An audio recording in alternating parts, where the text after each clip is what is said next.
Flatbroke Garage, and we're back with Project Scumbird. Yep, that's what she's been named, Scumbird. Because if you saw the first video, you'll understand why. She's pretty scummy. But we got a lot of that cleaned out, and as you can see, it's moved indoors because it's been raining. So, got the switch in it, the ignition switch in it. We got it pushed inside. Gonna pull the plugs, check compression, see how well it turns over, see what's leaking. I ordered a bunch of parts for the Scumbird and that pumpkin cutlass. If you haven't seen the video, I'll put a tag up there somewhere on the cutlass that my buddy Brad gave me up there in New Jersey. So we just been waiting on parts because they're getting expensive too. And I order through Rock Auto, and I'm sure 90% of you guys know about Rock Auto, but they are cheap. Like for instance, Autolite spark plugs. I paid 59 cents for an Autolite spark plug. I mean, you can't beat it. Most of it is like factory seconds. They bought out warehouses and stuff. And you're paying shipping, but I tell you what, well, almost all the parts for this car, for a tune-up kit, including fuel pump. What else did I get? Carb kit. I got a starter for the cutlass. Everything was under 200 bucks, including shipping. So let me show you what we got here. Basically, I got your basics. This is oh, that's a cap. I don't know what this is. Oh, rotor. I mean, wires, plugs. Got a fuel pump because I have no faith in it. Got belts. Got a headlight. Those square headlights for it. I don't know what just fell. You know, like I said, plugs, oil filter. So basic stuff. Got the old VR1 race oil. That's for the Cyclone, but you know, and never mind. So yeah, so we're gonna start throwing plugs in this thing, and I don't see if it'll start. I got to dig through this maze of vacuum lines, but I don't know. I think it'll pop. Let's just jump in and see what happens. All right, so as you saw in the first video, I pulled all the plugs. They're out. I kind of jury-rigged the battery, how they have it. I got to go get me a battery. But throw a key in it and check this out.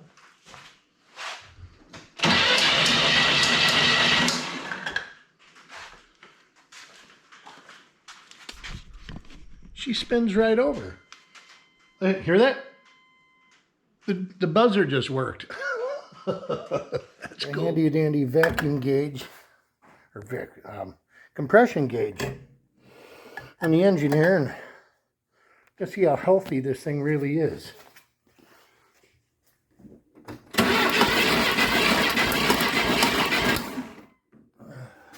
Here's the belts flipping around. She's over 100, 105. That's not bad. Check the other ones here. Okay, we got her on cylinder number 3. See how that is?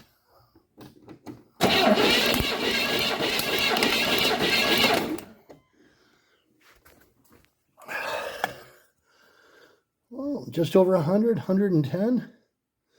So, not bad. We got 105, 120, 110-ish. Get number 4. See where we're at with that. All right, so get the plugs in this and start messing with the ignition. And what do you think? Put it down in the comments now before it gets too far. Do you think it's going to start? I don't know. You're probably more optimistic than I am because you don't understand my luck. But all right, let's just jump in.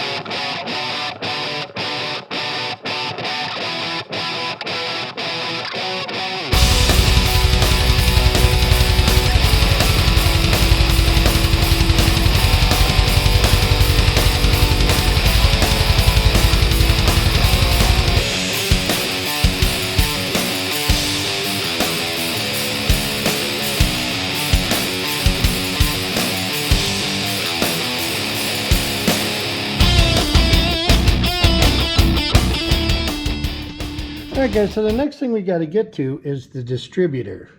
Now, you would think this Iron Duke 4-cylinder engine would be simple. I can't even see the distributor. The only way I know is, here's plug wires. They got to go somewhere down there. So,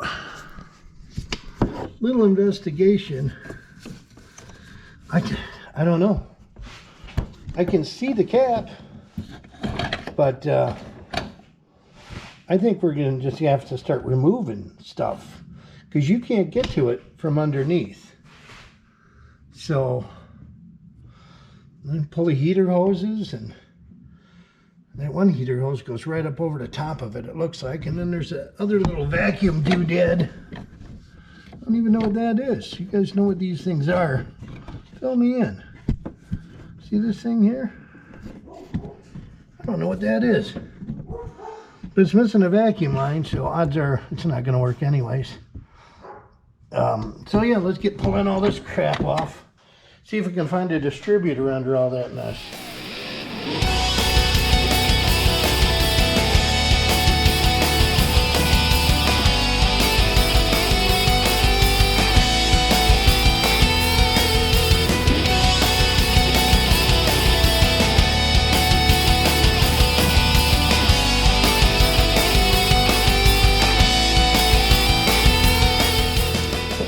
Well guys, as you can see, I had to pull the heater hoses, and then there's some kind of weird vacuum thing over it.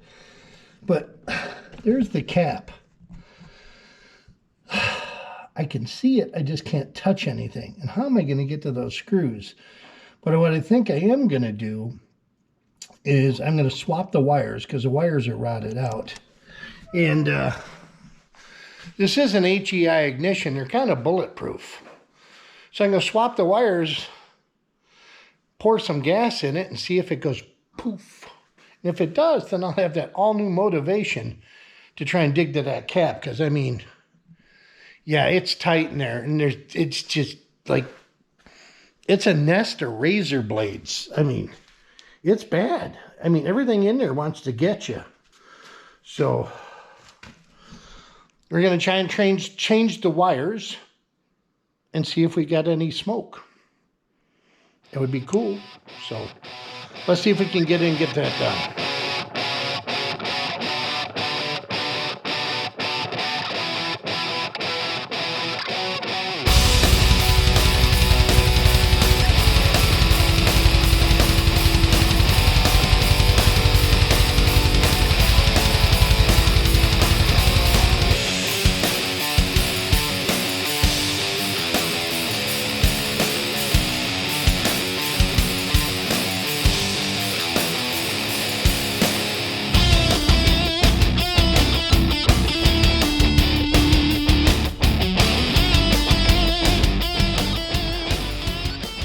All right, so we got our little battery jump pack on it.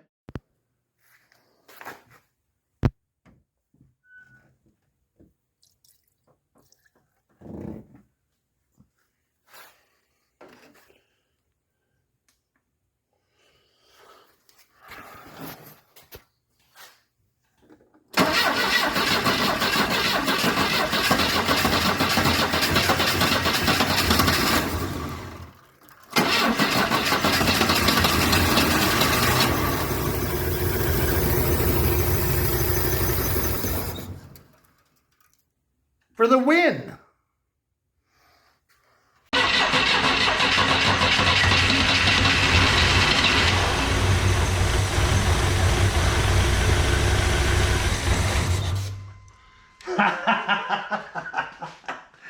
All right. Well, guys, now that we know it runs, I want to try and get a fuel system hooked up to it, because God knows what's inside that fuel tank. So in order to make my life a lot easier with these sausage fingers of mine, I'm going to delete on a few things here. We're going to pull this AC compressor and brackets, because the fuel pump somewhere down in there, and you can't see anything on this side. So we're going to get rid of all that. I don't think there's any of the precious R12 left in there. Get all that off and I can see a little more. I got the battery back on the old heavy duty battery melter here, so we'll be able to go. I got to fix my high-tech battery junction they got going here and build some kind of battery box. But let's get this apart and see if we can get in there, disconnect the fuel line, and see if we can get it to run on a pump.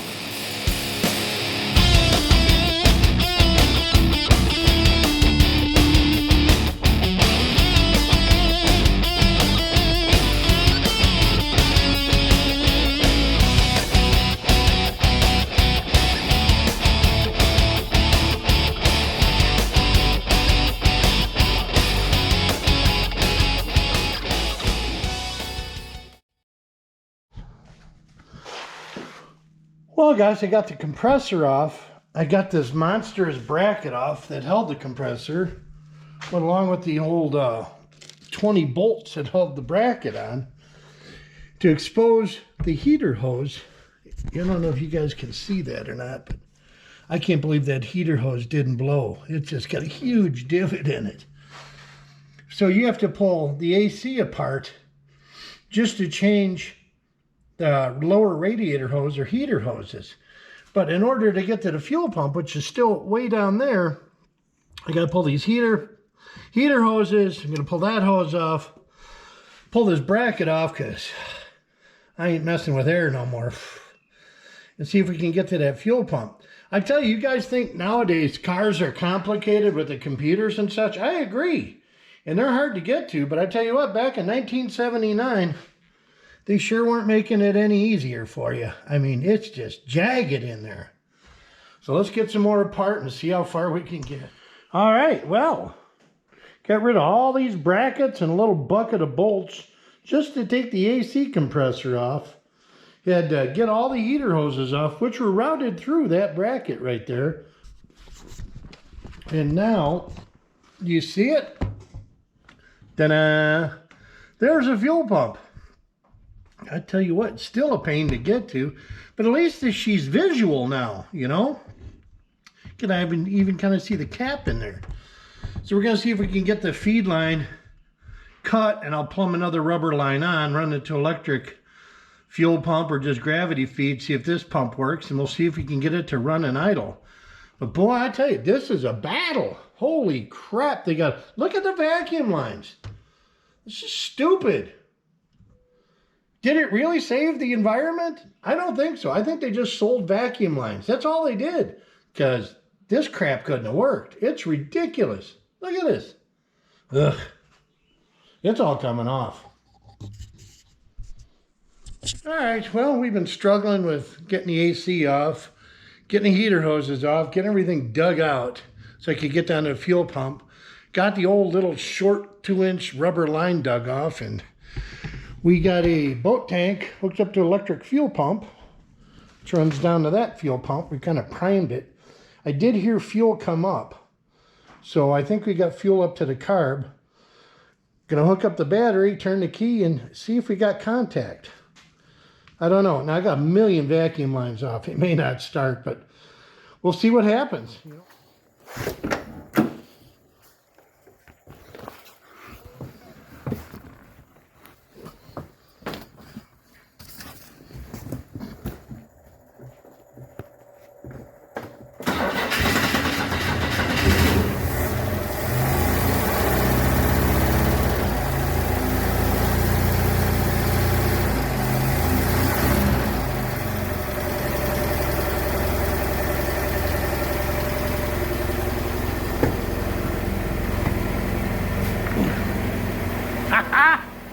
Listen to that baby run.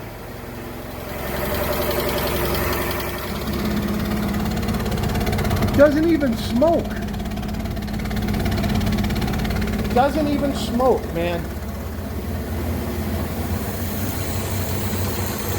It's got some mist from vacuum leaks, but it doesn't even smoke. The mouse nest blew out of it.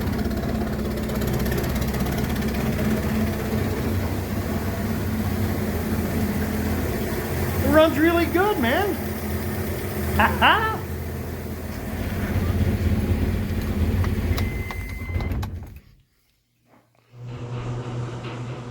Okay, well, we've had our little victories. I mean, I'll take any victories I can get, even the little ones. But so we know the Scumbird runs pretty well too.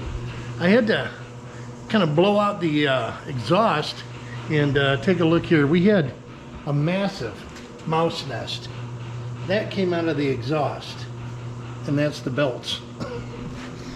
But now that we know that the Scumbird runs, you know, it's got to get out of here. We got to move. I got to bring my Torino home. So, see if she moves. We're going to throw some belts on it, see if it runs, gets up to temperature, that kind of thing. So I'm going to fire it up quick, see if we got reverse drive, and, you know, baby steps, little victories. Man, I've been getting them. So fingers crossed we have some more. Kind of think it's going to move. Trans fluid wasn't too bad, so, you know, it's basic GM. It should move. But let's give it a shot.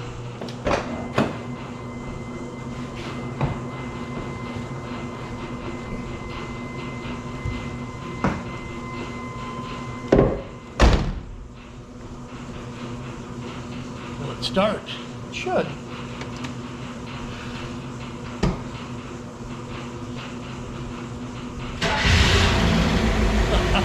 Dude, this thing fired right up.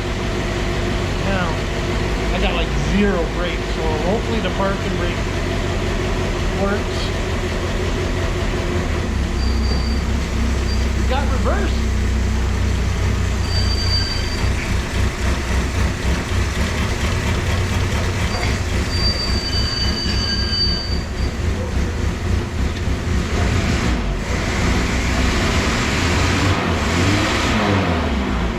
Drive. Choke is sticking a little bit, but I gotta get some fan belts on there to get some antifreeze circulating. We'll let her warm up, but backward and forward good. No brakes bad, but we do have a parking brake, so on to the next victory. I mean, we're killing them.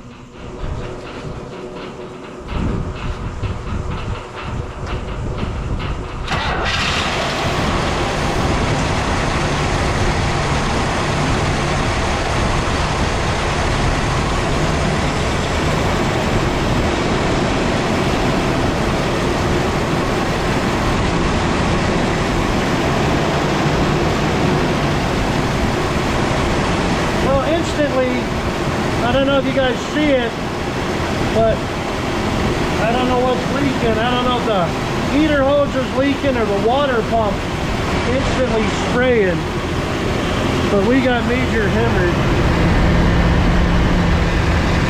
I think it's the heater hose. Let me tighten it up.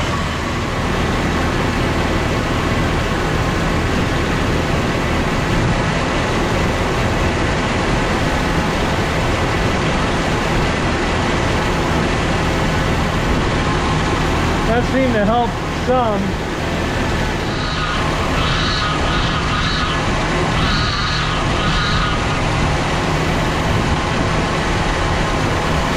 Power steering works, but she needs some juice when we go get her some.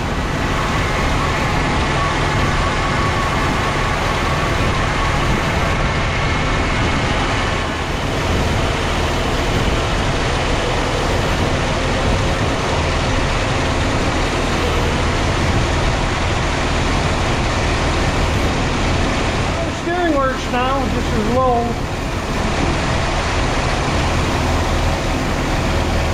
Choke is sticking on. Well, then other than running a little rich with that sticky choke, I mean, it's blowing black smoke, but it's not burning any oil yet.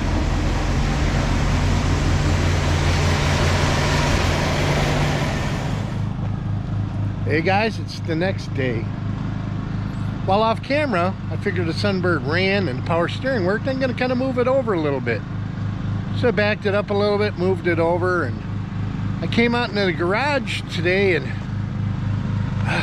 it's not always a win. I'll have to bring you in there and show you what's going on. This is so cool. I got to show you. Mrs. Flatbroke Garage, she's like cutting our horse pasture. You hear the mower in the background? I got the best wife ever. She puts up with the cars. And yeah, check this out. She's cutting the horse pasture for me.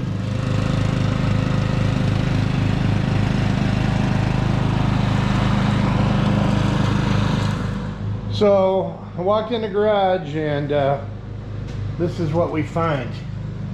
Carnage. Major carnage. It's like a murder scene. So let's push the car backwards and see how much, looks like trans fluid we lost. Don't think it's power steering, but let's take a look.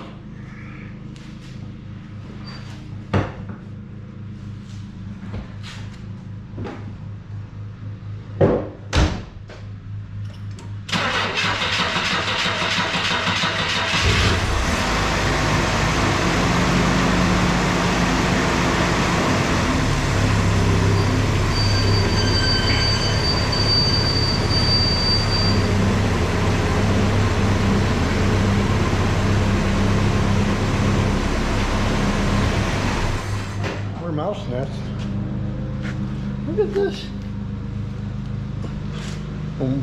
Look, the vacuum hoses and fittings are ejecting themselves. But yeah, we have a kind of an environmental problem, so we're gonna have to, hoping just a trans line went. So let's get it up in the air and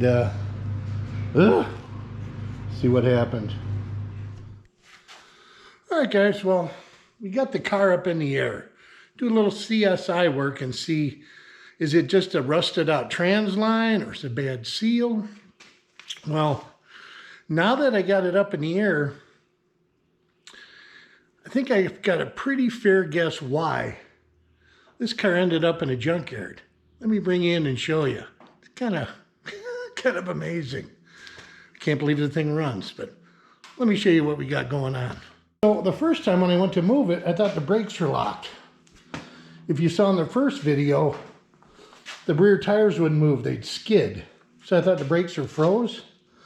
Well, it's kind of true, but now the car actually moves, but check this out.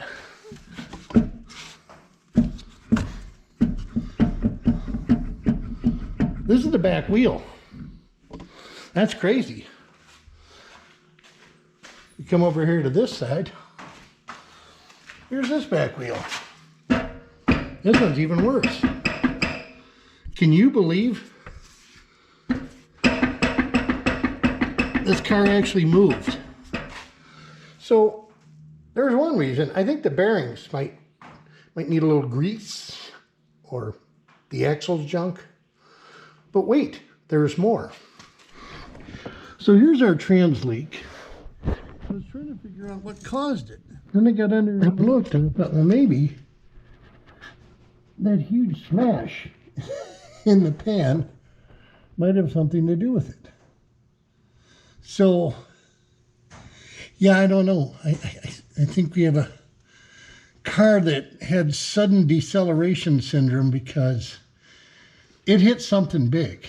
So check this out. Here's the bottom of the oil pan. The oil pan is smashed flat to the ground. I mean, what the hell? I'm thinking we have a case of Dukes of Hazzard. So while investigating the rear end, I scooched under the back of the car. Let me show you that. Pretty amazing. So here is the back of the car. We had some kind of contact with something here, and maybe a little bit here, and maybe some here. From what I can tell, this car either jumped into something or drove on top of something and literally just destroyed the bottom of this thing. Look at this. That is just smashed to hell. Because there's what it should look like. And here's what it looks like. So, yeah, we have a little bit of work there. But as you can see, this has been sitting with no tires in the dirt for a long time. Like the dirt has fused itself to the ground. I'm guessing at least 25 to 30 years this car's been sitting in the dirt. It does have one interesting perk. Some of you older guys will remember what these are. These were called test tubes. Basically, it's a catalytic converter delete. But to make it legal, they were just to test your car to see if the catalytic converter was the problem. So what you would do is you'd take your catalytic converter off, put the test tube on, and see if it made any difference to your car. Well, some people just forgot to take them off. So these were the catalytic converter deletes back in the late 70s, early 80s. Well, there you have it. We got carnage. Unexpected carnage, but I bet you a bet that's why this is parked. Somebody did the Dukes of Hazzard do it, or fell asleep. It's something. They drove over something bigger than the car. I got to fix it because I'm on a time crunch here. I'm going to have to pull that trans pan. Hopefully it's just a hole. We'll beat her out and kind of glue her shut. The oil pan, I don't know. But here's the thing. I just need a car that runs and drives because my stuff's got to move. You know, I don't have the huge Uber YouTube-y garage. I just got this little shop here. And my 71 Torino GT, my forgotten project, is actually painted and it is coming home next week. So I got to get, you know, VIP. It's going to be over here, velvet ropes, you know, the whole thing. And now we got, you know, the scumbird taking up valuable real estate. So I got to get this fixed and done. If you guys are interested in this H-body video, I know it's not hot rod or anything really old or anything. If you want to see more of it, put it down in the, you know, in the comment thing. Let me know. I mean, it's just, like I said, it's just kind of an odd car. I thought I'd throw it up, something different. But we got to get this moving. So I got to order some parts up. Get this thing done. I don't know what's wrong. I got to pull this rear end apart. I've never seen one that bad. It's, you know. So it runs and it moves, kind of. So that's where I'm at. We're going to make it better. I think that's about it for this video. It's long enough, and I got to kind of regroup because this kind of took me by surprise. Like I said, if you're a subscriber, thank you so much. I truly appreciate it. If not, please subscribe. It truly helps me out and just shows me you care about the videos. So we'll see you on the next one. I got a video of the Torino being painted. That should be popping up soon before the next one of this because I kind of, you know, stagger them because takes me forever to edit. But it'll be up next, and we're going to try and get this going. Thanks for watching, guys. We'll catch you on the next one. See ya.